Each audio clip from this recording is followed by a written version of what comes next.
Human evolution is imposed on the public by means of imaginary drawings that appear in evolutionist publications. In these drawings, creatures with hairy bodies and simian features are decked out with overtones of human-like motifs. The given impression is that these half-man, half-ape transitional forms did live once. From time to time, drawings that present snapshots from the social life of these creatures are made. These misleading drawings are introduced in a particular sequence to engrave the scenario of the human evolution on the subconscious of society. Even in the most famous scientific publications, there frequently appear such window dressings called reconstructions and imaginary family tree drawings made by their inspiration.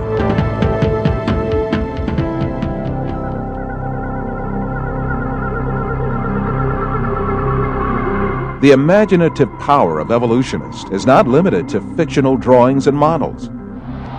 They go even further and shoot movies in which imaginary half-man, half-ape creatures act. However, all of these are pure deception. The only evidence at hand is generally nothing more than a few skull fragments or a tibia.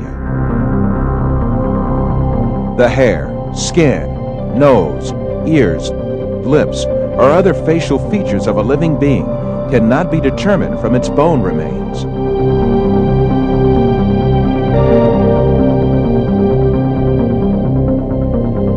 Evolutionists shape these soft tissues, which leave no trace in the fossil, to suit the purposes of their theory, and produce imaginary reconstructions in their workshops.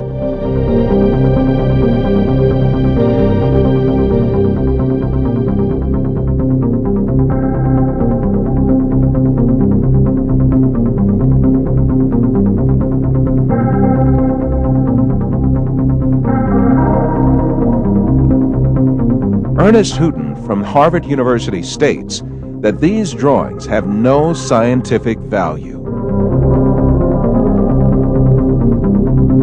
You can, with equal facility, model on a Neanderthaloid skull the features of a chimpanzee or the lineaments of a philosopher. These alleged restorations of ancient types of man have very little, if any, scientific value and are likely only to mislead the public. Evolutionists go so far in this subject that they can even invent very different faces for the same skull.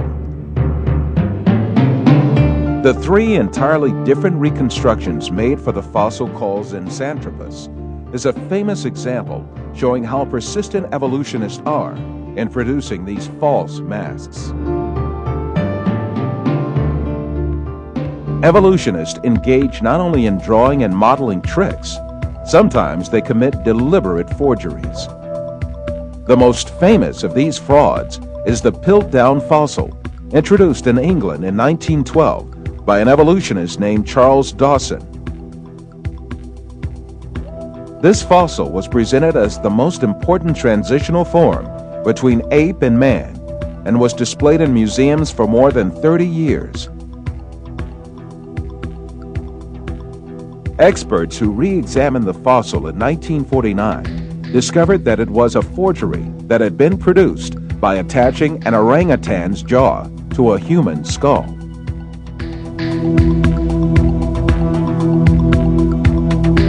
Another intermediate transitional form fabricated by evolutionists was the Nebraska Man.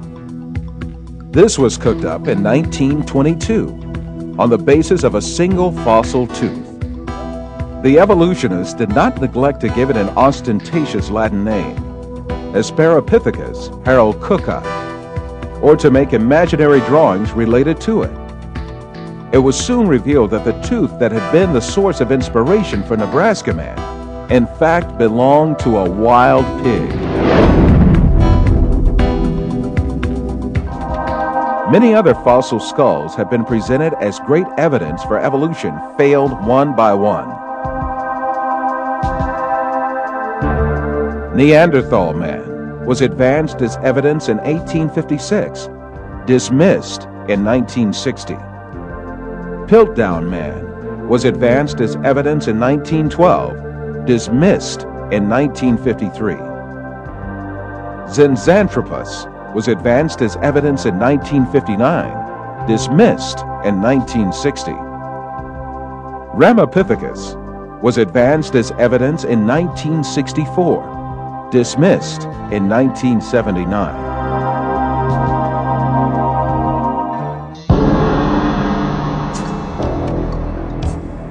Despite all these facts, these skulls are still presented to the public through the media and in some evolutionist textbooks as if they were scientific facts. In many countries, an important part of the society supposes that evolution is a proven fact. A great deal of this so-called evidence of evolution, much of which has been dismissed by evolutionists themselves, is still presented to school children in their textbooks, where they are depicted as the ancestors of man.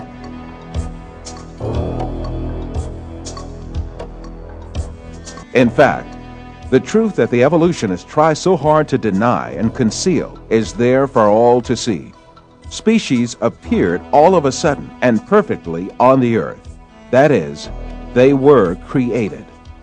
The divine creator, ruling over the whole of nature, created all kinds with their unique and perfect traits.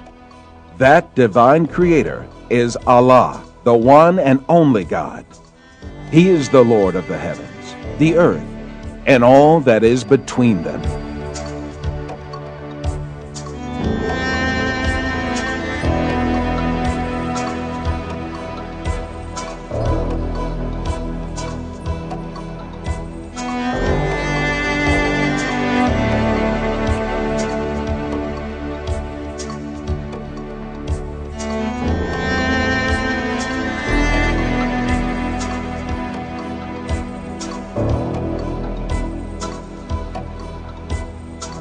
The whole universe is the outcome of a flawless creation. The exalted wisdom, power, and knowledge of the Creator shows itself in everything He has created.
O du Mensch, was hat dich hinsichtlich deines ehrwürdigen Herrn betört, der dich erschuf und dich dann ebenmäßig geformt und in einer geraden Gestalt gemacht hat?